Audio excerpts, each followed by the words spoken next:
Hey, what's up, y'all? This is the 80s Music Lover, and today I'm going to be doing a video on the subject and topic of Prince. I'm going to be talking about 6 of his albums, but they're going to be paired in two. They're going to be, I'm going to talk about 3 pairs and with sets of 2. So we're going to talk about 3 different major topics. They're all going to be on the subject of him, Prince, and his albums. But I'm going to be matching 2 albums together when I speak of them, because we're going to talk about the connectivity between the 2 albums and maybe a little bit of controversy between them, and also my views and outtakes on a versus type of deal with Prince's career while he was in the studio recording these albums, and how they came about, and you know what was happening, the happenings and things like that. So um, this video was inspired. I was watching a YouTube player. I believe her name is New Wave Girl. I want to give a shout out to New Wave Girl. What's up, girl? You know, she's give her that. She's a big Prince fan. And like, you know, I agree, us Prince fans got to stick together. And so she had her opinions, and she was showing some of her music that she had collected. I believe it was the CDs and cassettes she was showing, and some vinyl.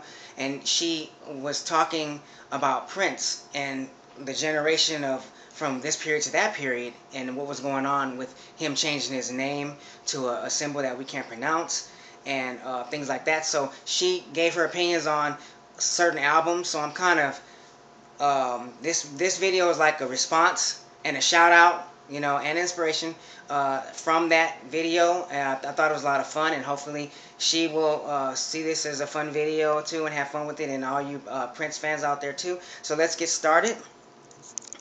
Alright, first topic is Prince's Black Album versus Prince Love Sexy. Okay? Now,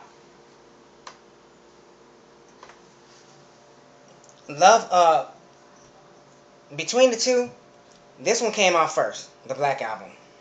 Okay, for those who are confused out there, there is a pressing in the 90s. I think it was 96, I believe. Some pressings say 94, I'm not sure, but it was in the mid-90s somewhere that there was a Black Album pressing. Now, people get that confused with, oh, that's when it was first released. No, this album was not first released in 1996 or 94 through 96. This album was first released in the time period between 1986 and 1988. I believe that he recorded most of his work in the studios. He worked on this album back in 1987 or late 1987. Around the time he was doing Sign of the Times, he was going back working on this 8-track funky dark black album. That's why he called it the Black Album. The reason why Prince called this album the Black Album, the legendary Black Album, is because of it's just that he kept it very ABC simple, because at the time he was going through a very dark period in his career, and he was breaking off and had ideas to break off ties with the revolution, because the last album they did was Parade, from the soundtrack Under the Cherry Moon, and Prince wanted to let loose of all his funk, like you know, music funk, and he had a lot of it locked up inside of him. He was very wicked at the time. His lyrics were very catchy and very conniving, very dark, very sexy and sexual and sensual, and that's fine. But Prince had to pop the cork. He's like, the revolution is holding me back. You know, it's something about this whole thing. I gotta bust loose.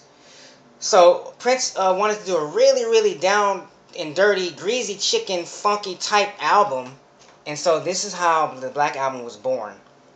Now he did this, like I said, mind you, in between 86 and 88. I believe 87 was most of the recording done, and then he released it in late 87.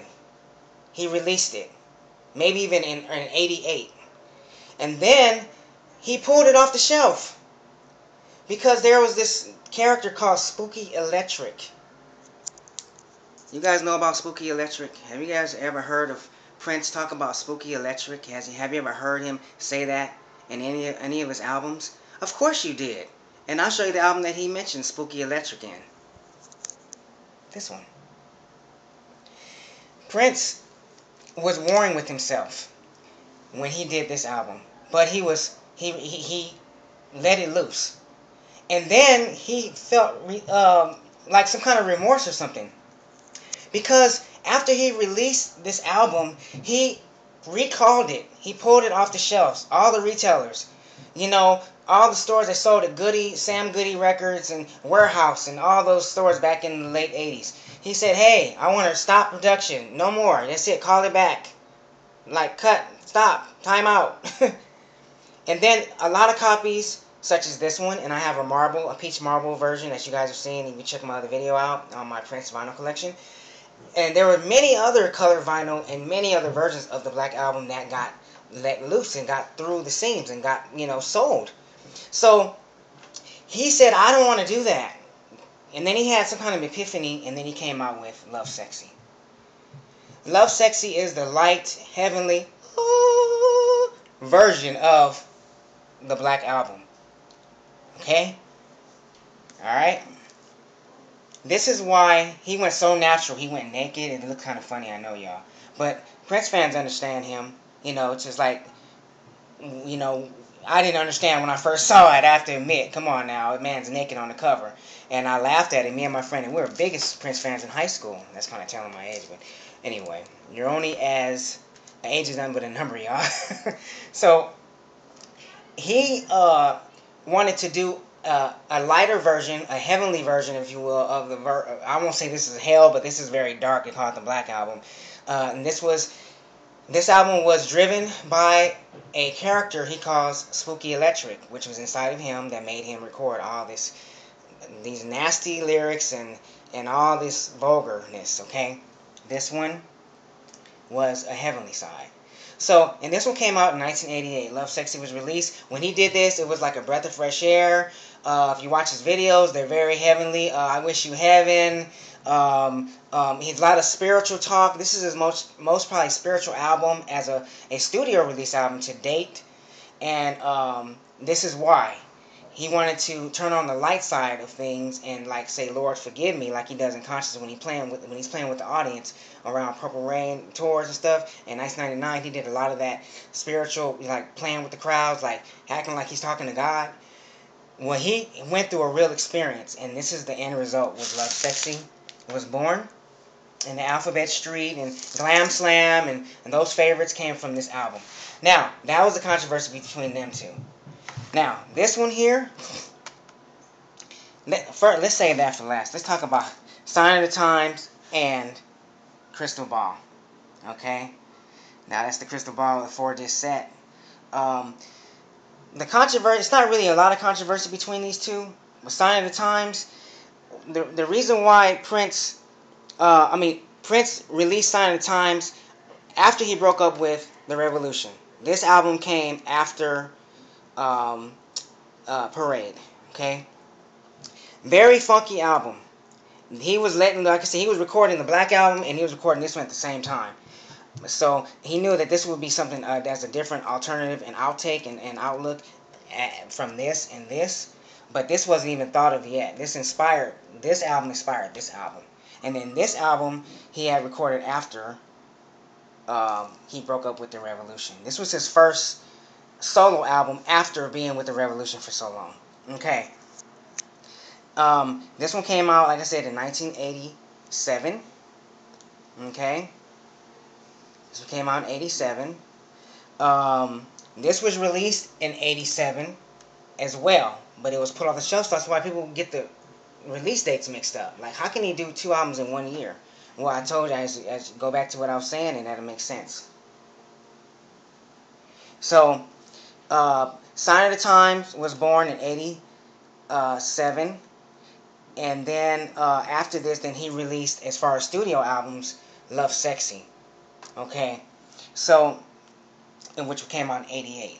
So, this album had ties because a long time ago, Prince wanted to release this album, Sign of the Times, but it wasn't called Sign of the Times. It was called, in his mind, he called it Crystal Ball.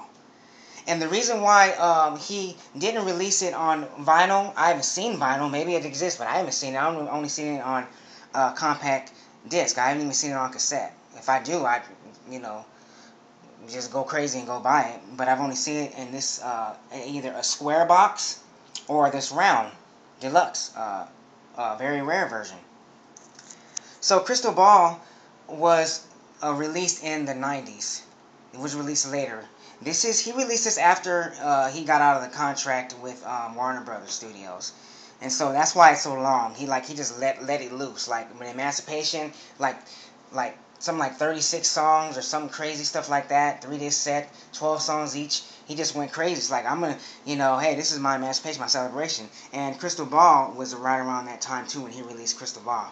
I believe it was the next year or the year before, or maybe even 9 months apart. So this was the tie between this. Warner Brothers Studios told Prince when he came out with the idea of Crystal Ball, he wanted it, to be a very lengthy album, like something like up to 6 disc records, something like that, up to that much, or 4 or something like that. And Warner Brothers said no, that's too much, that's too big, we can't do that. You can't do that. That's unheard of, Prince. And Prince his mind's always been advanced. He's always futuristic, always ahead of his time. So he got mad and said, "Okay, you devil with the blue jeans on, that's what you guys are. I'm going to go ahead and play your little game." That's when he, said, "I'm gonna go ahead and I'm gonna release a double disc, 2-disc record set." And then he changed it from Crystal Ball and he called it Sign of the Times. Okay, and that's how Sign of the Times was born. Okay, because it would have been called Crystal Ball, but he changed all that and called it Sign of the Times because he had to reconstruct everything. There's a lot of connection between the two, a lot of song connection. If you listen to the song Crucial, from this album, and then you listen to his slow cut Adore from this album, the way it was arranged and the way it was composed, they sound similar. They have that same type of, he's using his falsetto voice, and he has that romantic turn down the lights, strike a candle type. After I finish making this song, we're gonna make love type of thing, and just fall in love like tenfold, and you're gonna, that type of deal, like very, very romantic, and with a nice beat to it, and with the horns blowing in the back and all that, and the silhouette, just kicking it like Scandalous, so that was one connection. He had that same type, but he had to change things. This song was supposed to be, the song Crucial was supposed to be on Sign of the Times, but then he wrote Adore, and he said, well, Crystal Ball is not meant to be right now, so we're going to put this other song on here, and we're going to call it Sign of the Times. The last issue that I want to talk about real quick is these 2 albums. Now, okay, New Wave Girl, here we go. I remember in your video you said that you could not, you said that this Chaos and Disorder CD was crap, and or maybe not those words, but basically it was not to your liking. It was very distasteful, wasn't that great of probably Prince's worst album. I have to disagree with you. I love this album. This is one of my favorites, and I have a lot of favorites from Prince. Sign of the Times is one of them. I got good taste with the brother. Trust me. I love Purple Rain too, even though it's a bit commercial for him. But I love Purple Rain just like I love Thriller from Michael Jackson. This album here, if you just give this album a chance and really listen to it, oh my gosh. When I first heard it, New Wave Girl, I agree with you. I didn't like it. But then I kept listening to it, and then I love it. I love it. And this was his last studio album with Warner Brothers, okay? So, this album, read the opposite. I don't like it. I can't stand, I don't like it. I mean, it's tolerable to listen to, but I just don't think it's worth my time to, spin it, the whole thing. There are some cuts on here, like We March, and P Control, which is a weaker version to the Crystal Ball version, which is way funkier and better, but You said you like this one a lot. We're totally opposite on that. Just like these two albums are mirroring the opposite images of themselves. We are on this. So that's why I put those two together. I got to end this video. And leave your comments. Let me know what's going on. Give a shout out. And you guys peace out. And may you live to see the dawn. Peace.